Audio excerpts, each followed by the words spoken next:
은혜를 감사합니다.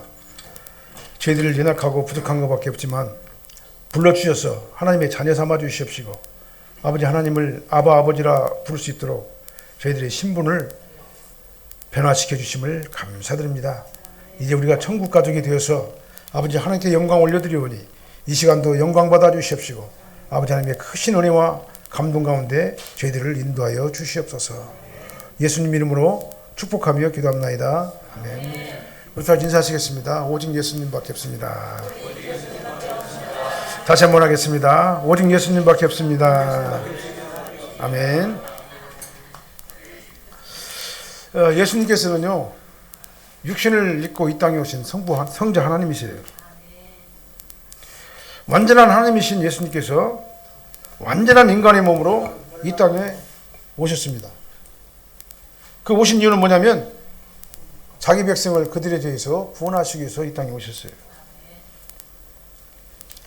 예수님께서 메시아 사역을 이 땅에 오셔서 하시잖아요. 눈물고 말 못하는 사람 고쳐주시고 그 다음에 여러 가지 기적을 행하시니까 그 말 못하는 사람이 말을 하게 되고 눈을 보게 됐어요. 그런데 유대인들은 이 예수님의 메시아 사역을 역사 현장에서 직접 봤잖아요. 봤음에도 불구하고 믿지 못했습니다. 믿지 못하고 오히려 예수님께서 뭐라고, 예수님이 귀신 들려가지고 귀신의 왕 바알세불을 힘입어가지고 귀신을 쫓아낸다라고 그렇게 소문을 퍼뜨리고 다녔어요. 한마디로 예수님께서 귀신에 사로잡혔다는 말이죠. 그래서 본문의 문맥을 살펴보면은 예수님의 소문이 어디까지 소문이 났냐면 그 어머니 마리아, 그 다음에 동생들에게까지 전달된 것으로 이렇게 볼 수가 있어요. 그래서 유대인들은 또다시 예수님께 접근을 해가지고 계속 해가지고 표적을 보여달라고 하죠. 표적을 보여주는데도 표적을 보여달라고 계속 하는 겁니다. 왜냐하면 그 사이에 어떤 허점을 발견해가지고 신학적 오류 같은 것을 발견해가지고 예수님을 책을 잡아서 고발하려고 하는 그런 의도가 있었다 그 말이죠. 그래서 예수님을 죽이려고 모의했다라고 성경은 말씀하고 있어요. 그러면서 예수님께서는 표적을 보여달라고 하는 그들에게 뭐라고 하느냐면은 내가 너희들에게 보일 표적은 요나의 표적과 표적밖에는 보여줄 것이 없다라고 말씀하셨습니다. 그리고 요나의 표적과 남방 여왕의 표적과 그 다음에 7 귀신 들린 자의 비유를 통해 가지고 그들의 믿음 없는 것을 아주 책망을 한 것을 우리가 알 수 있습니다. 니느웨 사람들은 요나의 전도를 듣고도 회개를 했는데 너희들은 메시아의 내가 직접 와가지고 기적을 보여주고 표적을 보여주는데도 이걸 갖다 믿지 못하겠다. 그리고 솔로몬의 지혜를 들으려고 남방 한 땅끝에서부터까지 와가지고 솔로몬의 말을 들었는데 너희들은 메시아의 내가 직접 기적을 보여주면서 천국 복음을 전파하는데도 그걸 믿지 못하고 성령을 모독하고 거역하고 회방하는 그런 죄를 짓고 있지 않느냐. 그러면서도 너희들은 계속해가지고 표적만 보여달라고 지금 계속해서 말하고 있지 않느냐. 이런 너희들은 7 귀신 들린 악하고 더러운 음란한 자들이다 라고 예수님께서는 그들에게 뭐라고 하느냐면 너희들이 귀신 들렸다고 나한테 말하는데 너희들은 7 귀신 들린 그런 악하고 더럽고 음란한 자들이다 라고 이렇게 책망을 하신 겁니다. 이런 모습을 보게 되면요, 우리 인간의 이성으로 하나님의 말씀을 이해하고 믿는다는 것은 얼마나 어려운 것인가를 알 수가 있어요. 오늘 본문은 예수님께서 귀신 들렸다고 하는 헛소문을 들었어요. 헛소문을. 그 헛소문이 어머니와 형제들에게도 들려졌다 그 말이죠. 그래서 마리아와 동생들이 예수님을 만나가지고 예수님을 설득시켜가지고 집으로 데려가려고 지금 현재 밖에서 기다리고 있는 그런 장면이에요. 이런 상황이 바로 뭐냐면 오늘 본문에 전개된 내용이 되겠습니다.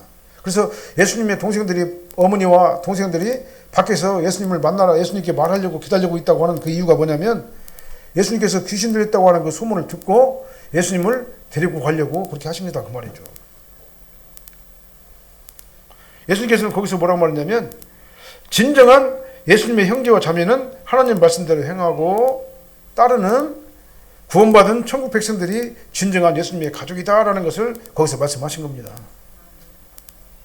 예수님께서는 메시아로서 자신의 육적인 가족보다도 하나님의 택한 영적인 가족이 참된 진정한 가족이라고 말씀하시는 겁니다. 오늘 이 본말씀 중심으로 해가지고 진정한 예수님의 가족이라는 제목으로 하나님 말씀을 선포합니다. 이 말씀이 많은 은혜, 이 말씀 속에서 받으시기를 예수님을 축원합니다. 먼저 보면은요, 당시 예수님에 대한 형제들의 인식을 우리가 볼 수 있어요. 46절 말씀 한번 보게요. 46절. 예수께서 무리에게 말씀하실 때 그의 어머니와 동생들이 예수께 말하려고 밖에 섰으니 그랬어요. 예수님께서는 예수님에게 표적을 구한 바리새인과 서기관들을 향해 가지고 막 책망해서 너는 일곱 귀신 들린 더럽고 음란한 자들이다고 이렇게 책망하실 적에 예수님의 어머니와 동생들이 예수님께 말하려고 밖에 섰다. 오늘 본문에 그렇게 기록을 하고 있잖아요.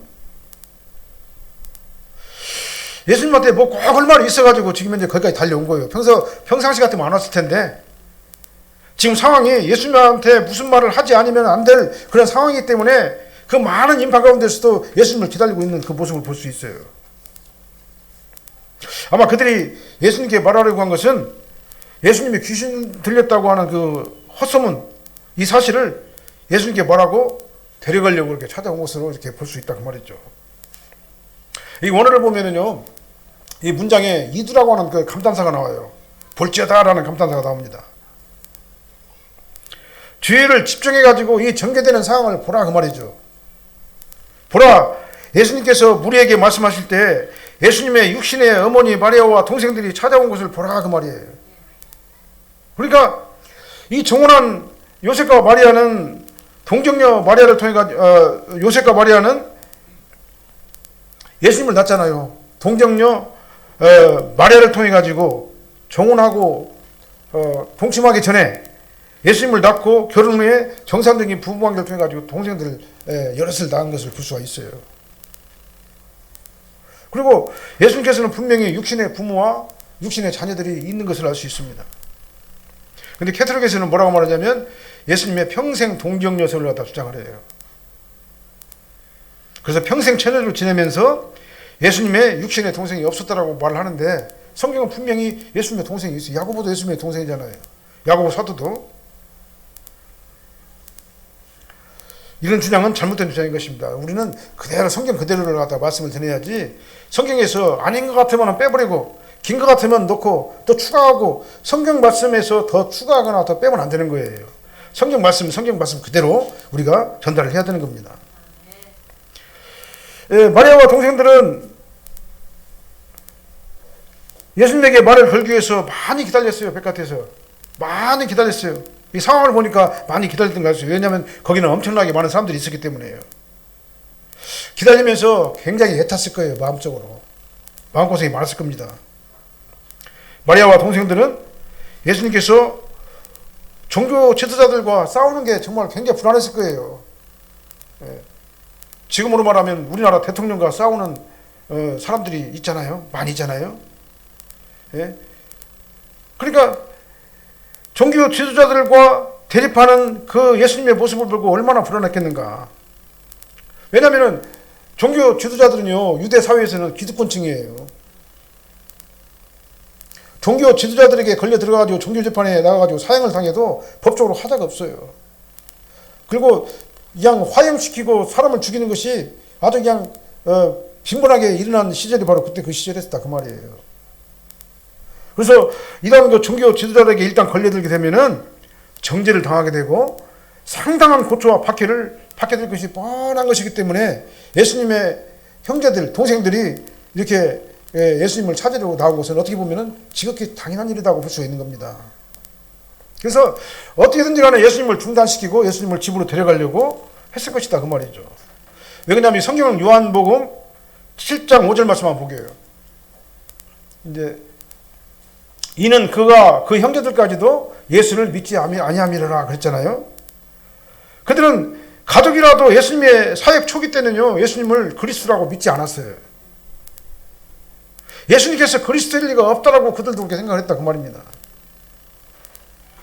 예수님의 육신의 가족이니까 보호하는 것이 당연하지만 그들이 예수님이 그리스도라고는 생각하지 않았다 그 말이에요.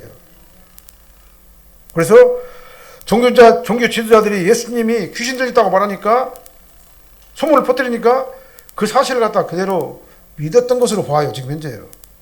그리고 예수님을 데리고 가려고 이렇게 왔다라고 성경은 말씀하고 있는 겁니다. 우리가 신앙생활을 잘하려고 하면요, 가장 이해를 해줄 것 같은 가족들이 이해를 못해요. 가족들이 나서가지고 막 적극적으로 막 방해를 해요, 못하게. 그래서 예수님께서는 뭐라고까지 심지어 말씀하시냐면요, 사람의 원수가 자기 집안 식구리라라고까지 예수님께서는 말씀하셨어요. 물론 그들은 가족이니까 가족이 다른 종교에 빠져가지고 잘못된 것을 갖다 보면 안 되잖아요. 예? 잘못 종교에 빠졌다고 보기 때문에 거기에 들어가지 못하게 하려는 것은 어떻게 보면은 가족으로서 가족을 생각하는 마음으로서 당연하다고 볼 수는 있습니다. 이렇게 예수님께서 말씀하신 것처럼 종교 문제로 인해 가지고 아버지와 딸이, 시어머니와 며느리가, 형제와 형제가 갈등하는 가족들이 얼마나 많은가 몰라요. 예수 믿는 것 때문에 굉장히 갈등이 심한 그런 가족들이 참 많이 있어요. 그렇게 하는 것이 가족을 보호하는 것이라고 생각하기 때문에 그렇겠죠. 어찌 보면은 이러한 갈등은 피할 수가 없습니다. 예수님께서도 말씀하셨어요. 피할 수가 없다고. 그들이 아무리 그들의 입장을 이해하지 못하고 그들의 입장에서 이해하지 못하고 핍박한다고 하더라도 우리는 진정한 생명과 구원의 길은 우리가 결코 포기해서는 안 된다 그 말입니다. 예수님께서도 겪으신 일이잖아요. 오늘 본문에서 예수님께서 겪으셨잖아요. 그럼 우리도 지혜롭게 이 갈등 관계를 해결을 해야 됩니다. 야고보서 1장 1절 한번 볼까요? 하나님과 주 예수 그리스도의 종 야고보는 흩어져 있는 12지파에게 문안하노라. 처음에는 이렇게 야고보는 예수님의 동생이잖아요. 육신의 동생이죠. 동생인데 처음에는 예수님이 메시아일 거라고 생각하지 않냐고 믿음이 없었어요. 나중에는 어떻게 됐습니까? 성령을 받고 그 다음에 하나님께서 그를 갖다 지배하니까 나중에는 어떻게 합니까? 예수 사도가 됐어요. 사도가 돼가지고 하나님께서 야고보를 통해 가지고 야고보서를 기록하기까지 만드셨다 그 말이죠. 그러면서 야고보서를 통해 가지고 기록한 말씀이 뭡니까? 하나님과 주 예수 그리스도는 뭐예요? 하나님과 예수 그리스도는 동일하신 하나님이시다 그 말이잖아요. 하나님과 주 예수 그리스도의 종, 그게 누구냐면은 야고보다라고 이렇게 설명하고 있어요. 그래서 야고보는 예수님을 갖다가 하나님, 성자 하나님으로 메시아로 이렇게 고백을 한 것을 알 수가 있습니다. 그래서 사역 초기에는 굉장히 어려움이 많았습니다. 형제들 때문에. 예수님도. 왜 그러냐면 동생들은 예수님이 가족이니까 지키려고 그러고 헛소문은 막 나고 그러니까 지키려고 그러는데 그걸 갖다 이해하지 못하니까 믿음 없는 행동들을 갖다 했다 그 말이죠. 이게 갈등이 가족 간에도 일어날 수밖에 없었던 거라를 알 수 있는 거예요. 우리도 마찬가지입니다. 비록 우리 식구들이 지금은 내가 예수님을 믿는 것을 이해 못해요. 너나 믿으라고 하면서 조금만 하면 껐다가면은 교회 못 가게 방해하고 잡고 꼬투 이유를 대가지고 어떻게든 간에 교회를 갖다 못 나게 하려고 하는 그런 상황들이 있어요. 내가 지금은 예수를 믿는 것을 이해하지 못하고 그들이 핍박한다고 하더라도 지금은 힘들었더라도 끝까지 인내하고 기도하시길 바랍니다. 그리고 기다리시길 바랍니다. 그들도 언젠가는 예수님을 믿고 구원받은 성도가 될 것을 믿고 기도하시길 바랍니다. 그리고 그들 앞에서 어떻게 합니까? 우리 대신요? 예? 막 같이 성내면서 막 화내면서 싸우며 그러면 안 되는 거예요. 막 사탄아 물러가라 막 그렇게 해도 안 되는 거예요. 우리는 어떻게 해야 되겠습니까? 오히려 빛과 소금처럼 성도의 빛을 발하고 그들 앞에서 성도의 맛을 내는 새 사람의 모습, 구원받은 자의 모습을 그들에게 보여줘야 될 줄로 믿습니다. 그리고 끝까지 기다려야 돼요. 기도하면서. 그래서 그들도 언젠가는 예수 믿고 우리와 한 가족, 영적인 한 가족이 될 수 있도록 그들을 위해서 기도하고 인내하면서 성도의 빛과 소금의 맛을 그들에게 나타내 보여주는 우리가 되어야 될 줄로 믿습니다. 우리는 믿지 않는 가족들 앞에서 그러니까 어떻게 하냐면 뱀같이 지혜롭고 비둘기같이 순결한 성도의 모습을 보여줘야 된다 그 말입니다. 그러면은 그들도 언젠가는 어떻게 하겠습니까? 하나님께서 성령이 역사하시고 감동하시면 그들도 이제는 예수 그리스도를 믿고 정말 하나님의 한 가족, 예수 그리스도의 가족이 될 줄로 믿으시길 바랍니다. 그 다음에 두 번째로 보면은요, 당시 예수님에 대한 사람들의 인식이 또 있었어요. 47절 말씀 한번 읽어볼까요? 한 사람이 예수께 여짜오되 보소서 당신의 어머니와 동생들이 당신께 말하려고 밖에 서 있나이다. 보면은요, 사람들도 예수님을 갖다가는 육신의 가족을 갖다 얘기하고 있습니다.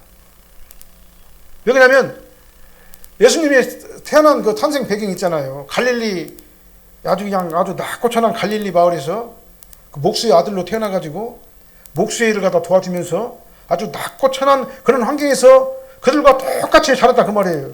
그걸 갖다 본 사람들은 예수님을 메시아라고 인정할 수가 없었던 것이죠. 하나님의 영이 그를 지배하지 않으면은 그 예수님, 나사렛 천한 도시에서 살았던 그 예수님을 본 그들은 어떻게 했습니까? 예수님을 메시아라고 인정할 수가 없었다 그 말이에요. 그러니까 보소서 당신의 아버지와 당신의 어머니와 동생들이 당신께 말하려고 밖에 서 있나이다. 이 표현이 그런 문맥상 그런 표현이 되는 겁니다.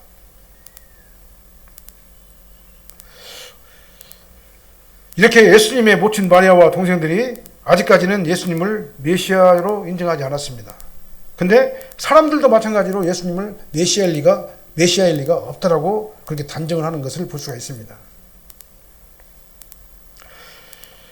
예, 그들은 육신을 입고 이 땅에 오신 예수님께서 완전한 하나님이면서 동시에 완전한 인간으로 이 땅에 오셨다는 사실을 그들은 모르기 때문에 그래요.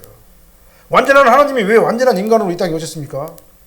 우리 인간으로서는 희생제물이 될 수가 없기 때문에 그래요. 만민의 죄를 되새겨주려면 희생제사가 필요한데 대신 죽어줘야 되는데 우리 인간이 흠없고 온전한 자가 아무도 없다 그 말입니다. 그 말이죠. 그래서 모든 인간들은 다 악해요. 흠과 티가 다 있습니다. 완전한 인간이 하나도 없어요, 이 세상에는요. 그래서 우리의 죄를 갖다 대신 속죄하기 위해서 누가 오셔야 되냐면 흠없고 순전한 어린 양의 피가 필요했는데 그분이 바로 예수님이시다 그 말이에요. 예수님께서는 이 땅에 인간의 육신을 입고 동정녀를 통해 가지고 여자의 후손으로 이 땅에 오셔가지고 완전한 인간을 오셨지만 죄는 없으신 분이에요. 그래서 흠과 티가 없으신 분이 바로 예수님이시다 그 말이죠. 그래서 오직 예수님만이 희생제물이 될 수 있는 자격이 있는 거예요. 그래서 예수님을 통하지 아니하고는 우리 죄가 사함을 받지 못하는 겁니다.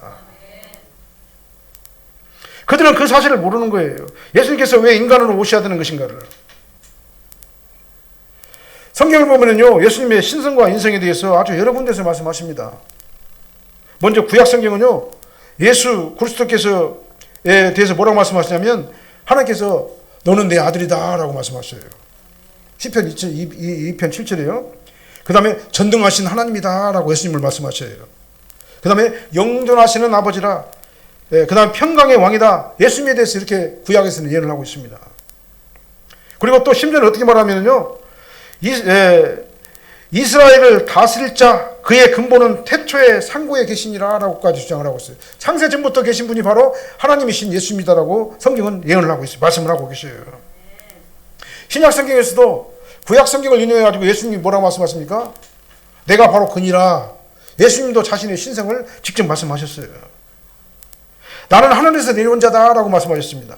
나는 생명의 떡이고 나와 아버지는 하나다라고 예수님께서는 말씀하셨어요. 그 다음에 나를 본 자는 하나님을 봤다, 예수님을 봤다라고까지 말씀하셨어요.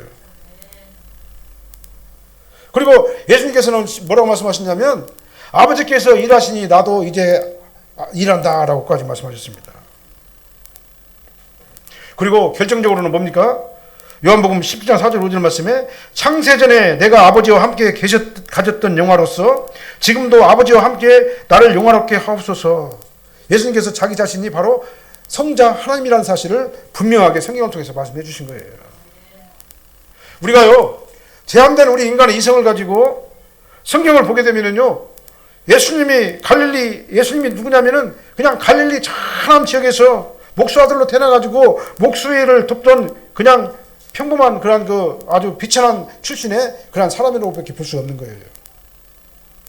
그러나 성령께서 우리에게 말씀을 주시고 구약 성경에 예언하고 신약에서 여러 사도들과 예수님이 말씀하신 그 말씀을 갖다 우리가 종합해 보면은 우리는 예수님께서는 성자 하나님이시고 우리의 메시아라는 사실을 우리는 알 수가 있는 겁니다. 왜냐하면 예수님께서는 구약에서 예언한 그대로 이 땅에 오셔가지고 구약에서 예언한 그대로 사역을 하시고 구약의 예언대로 예수님께서 십자가에 못 박혀 죽으셨다 그 말이에요. 우리가 성령께서 우리에게 믿음을 주시죠. 이 믿음을 주시지 않으면요, 내 앞에서 눈앞에서 기적이 딱 떨어진다고 하더라도, 기적을 보여준다 하더라도 못 믿어요. 믿을 수가 없는 게 우리 인간의 이성으로는요. 성령께서 우리에게 주는 그리스도시요 살아계신 하나님의 아들이십니다. 이 믿음을 우리에게 주셨기 때문에 우리가 예수님을 주로 신하고 성자 하나님을 우리가 믿고 그분을 따라가게 되는 것이다 이 말입니다. 근데 그 자유주의 신학자들은요, 성경에서 예수님의 신성을 제거하려고 굉장히 노력을 해요. 성경에서 나오는 기적을 다 빼버립니다. 인간의 이성의 범주 안에서 이해되는 것은 그냥 수용을 하고, 인간의 이성의 범주 안에서 이해되지 못하는 것들은 다 빼버려요. 성경의 권위를 다 부인합니다. 성경에서 인간의 이성으로 이해되지 않는 모든 이적의 기술을 다 빼버리니까 뭐만 남아요? 조잡한 문학작품 하나만 남는 거다 그 말이죠.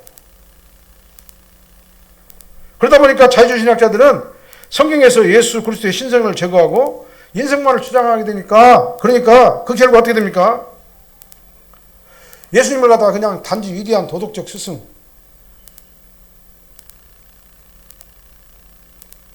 장래 일을 알려주는 선지자 또는 위대한 지도자, 그 정도로 예수님을 갖다가 객관시킨 거예요. 아무리 위대한 선지자나 장래를 알려주는 도덕적 스승이나 할지라도 그가 하나님이 될 수는 없잖아요. 아무리 석가나 맹자나 공자가 아주 고상하고 아주 그냥 진리와 같은 그런 말을 갖다 전한다 할지라도, 그가 그렇게 살았다 할지라도 그가 완전할 수 없지 않습니까? 그가 하나님이 될 수는 없다 그 말이에요. 근데 이 자유주의 신학자는 예수님을 갖다가 4대 성인 중에 한 사람 정도로 생각한다 그 말이에요. 이는 명백히 잘못된 것입니다. 제한된 인간의 이성으로 하나님의 세계를 판단하려고 하는 것보다 더 어리석은 일은 없는 거예요. 이건 마치 뭐냐면 개미 팔로 코끼리를 갖다 재려고 하는 거, 개미 팔로 코끼리 둘레를 갖다 재려고 하는 거 시도하는 것과 마찬가지예요.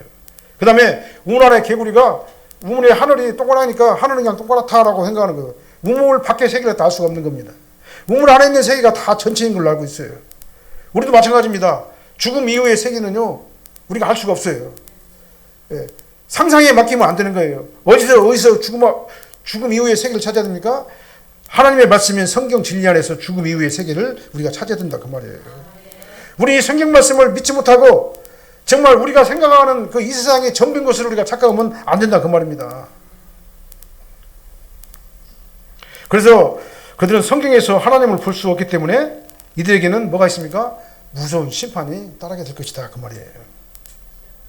그렇다면은 아까 말씀드렸죠. 하나님께서 왜 인간의 몸을 입고 이 땅에 오셨습니까? 다시 한번 말씀드립니다. 만민의 죄를 대속하시려고 온전한 희생제물이 되어주시기 위해서 이 땅에 오신 거예요. 그래서 아담의 원죄를 이어받고 원죄의 영향을 받아가지고 스스로 자범죄를 질 수밖에 없는 우리 인간은요, 이 희생제물이 될 수가 없기 때문에 그렇습니다. 그래서 예수님께서 만민의 죄를 대속할 수 있는 흠없는 희생제물이 되시려고 여자의 후손으로 동정녀 마리아를 통해 가지고 성경의 예언대로 그대로 이 땅에 오신 것이다 그 말이에요. 그래서 내가 강단에서 계속해가지고 반복적으로 말씀드리는데요, 예수님께서 육체로 오심을 부인하는 영마다 적그리스도예요. 예수님의 인성을 부인하는 영마다 적그리스도. 왜 그냥 희생제물로 이 땅에 오셨는데 예수님이 인성으로 오지 않았으면 어떻게 희생제물을 드려요? 희생제물을 드릴 수 있는 방법이 없잖아요. 그래서 예수님의 육체로 오심을 부인하는 영마다 적그리스도예요. 단호하게 말씀하신 것입니다. 그리고요, 우리가 생각한 건 뭐냐면 육신의 가족관계는 영원하지 않다. 이 땅에 살 동안만 관계가 된 것이다. 이걸 갖다 우리가 명확하게 알아야 돼요. 육신의 가족은 이 땅에 살 때만 관계가 있어요. 이 부인할 수가 없습니다. 이거는요. 우리가 육신의 연한을 다 채우고 몸에 땅에 묻히게 되면요, 육신의 가족관계는 다 끝나는 겁니다. 새로운 가족관계가 형성되는 거예요. 이 세상에 살 적에 내가 예수님 안에 있었으면 천국의 가족이 될 것이고, 내가 예수님과 아무런 상관이 없이 예수님 밖에 있었으면 천국의 가족이 될 수가 없는 겁니다. 왜 그러냐? 지옥과 천국은 다르기 때문에 그렇습니다. 같지 않기 때문에 그러는 거예요. 우리는 먼저 육신의 가족을 위해 가지고 그들이 예수님을 영접하고 하나님의 자녀가 돼서 우리와 똑같이 하나님의 천국 백성이 될 수 있도록 우리가 날마다 끊임없이 기도를 해야 된다 그 말이에요.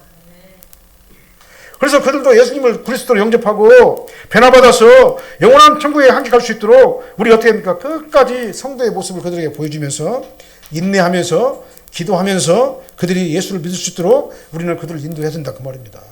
그래야지만이 우리가 천국의 한 가족이 되지 않겠습니까? 다시 한번 말씀드립니다. 천국과 지옥은 달라도 너무나 달라요. 거기에서 거기입니다. 우리가 예수를 믿고 죽어야지만이 천국 가족이 되는 것이지 예수를 믿지 않고 죽으면 천국 가족이 될 수 없기 때문에 그러는 거예요.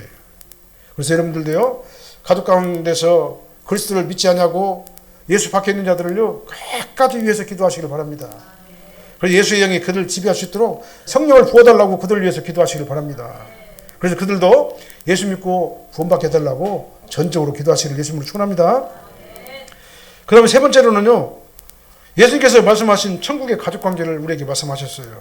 48절로 50절을 한번 읽어보게요. 말하던 사람에게 대답하여 이르시되 누가 내 어머니며 내 동생들이냐 하시고 손을 내밀어 제자들에게 가르쳐 이르시되 나의 어머니와 나의 동생들을 보라. 누구든지 하늘에 계신 내 아버지의 뜻대로 하는 자가 내 형제요 자매요 어머니이라 하시더라. 아멘. 다른 말은 필요가 없어요. 예수님께서 뭐라고 말씀하셨습니까? 천국의 가족이 되려면 우선 예수님 안으로 들어와야 될 것 아니냐 이게요. 예수님 밖에 있으면 누구라도 천국의 가족이 될 수가 없다 그 말이에요. 우리는 예수님 안에 들어와가지고 예수 그리스도를 구세주로 믿고 거듭나가지고 하나님의 자녀가 돼야지만이 법적인 자녀가 돼야지만이 우리가 비로소 천국의 가족이 될 것이다 그 말이에요. 이렇게 예수님의 모친 마리아와 동생들과 사람들이 예수님의 육신의 가족을 말하고 있을 적에 예수님께서는 그들에게 너희가 틀렸다라고 말씀하시는 겁니다. 누가 내 어머니며 누가 내 동생들이냐라고 반문하셨어요. 물론 그들이 예수님의 육적인 가족인 것은 분명히 맞아요. 예수님께서 하시고자 하는 그 말씀이기 때문에 그렇게 표현하신 거예요. 이렇게 되물으신 것은 뭐냐? 누가 내 어머니며 누가 내 동생이냐? 잘못하면 이 말씀에 오해를 할 수가 있어요. 이 땅에서의 가족이 아니라 천국에서 진정한 가족이 무엇인 것인가를 예수님 그들에게 가르쳐 주시려고 그렇게 말씀하신 겁니다. 너희들은 지금 육신의 가족을 나한테 얘기하고 있지 않느냐? 네? 너희들이 생각하는 육신의 가족을 나한테 얘기하고 있는데 나는 너희들에게 영적인 가족, 천국의 영원한 가족을 너희들에게 말하는 것이다 라는 것을 말씀드리는 겁니다. 아무리 가족이라고 할지라도 예수님 안에 들어오지 않으면 그는 가족이 될 수가 없다. 예수님을 메시아로 영접하지 못하면 이 땅에서 혈연적인 가족은 될 수 있을지 몰라도 영원한 천국에서의 가족은 될 수가 없다라는 것을 아주 명확하게 말씀하신 거예요. 다시 말씀드립니다. 예수님을 구세주로 영접하지 못하고 죽은 자와 예수님 안에서 죽은 자가 가는 길이 달라요. 천국과 지옥의 길이 달라요. 아주 다릅니다. 극과 극이에요. 그런 의미에서 예수님께서는 누가 내 어머니며 내 동생이냐라고 반문하신 겁니다. 49절 말씀 보니까 손을 내밀어 제자들을 가리켜 이르시되 나의 어머니와 나의 동생들을 보라. 제자들을 향해 가지고 저 사람들이 바로 나의 어머니와 나의 동생들이다. 왜 그렇습니까? 그들은 예수 안으로 들어온 자들이다. 나를 구세주로 영접하고 나를 메시아로 믿고 나를 따르는 자들이 바로 내 어머니와 내 형제들이다 라고 말씀하신 거예요. 예수 안에 있는 자가 진정한 내 어머니고 내 형제예요. 천국의 가족이다 그 말이에요. 다른 말로 말하면 예수 안에 있지 않으면 천국의 가족이 될 수가 없어요. 아무리 육신의 어머니고 육신의 동생들 할지라도 내가 정말 좋아하고 사랑하고 정말 아끼는 그런 사람이라 할지라도 예수님 밖에 있으면 천국에서는 가족이 될 수가 없어요.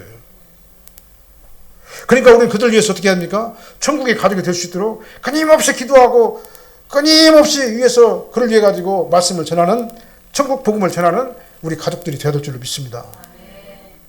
50절 말씀에 누구든지 하늘에 계신 내 아버지의 뜻대로 행하는 자가 뜻대로 하는 자가 내 형제요 자매요 어머니이라 예수님께서 아주 말씀하셨어요. 명확하게 딱 구분해 주셨어요. 다른 말이 뭡니까? 예수 안으로 들어가야지 너희들이 내 형제요 자매다. 예수 밖에 있으면 내 형제요 자매가 될 수가 없다. 왜냐? 예수 안에 있어야지 내가 천국에 가기 때문에 그렇다. 천국에 가지고 들려면 예수님 안에 있어야만 된다라고 말씀하신 거예요.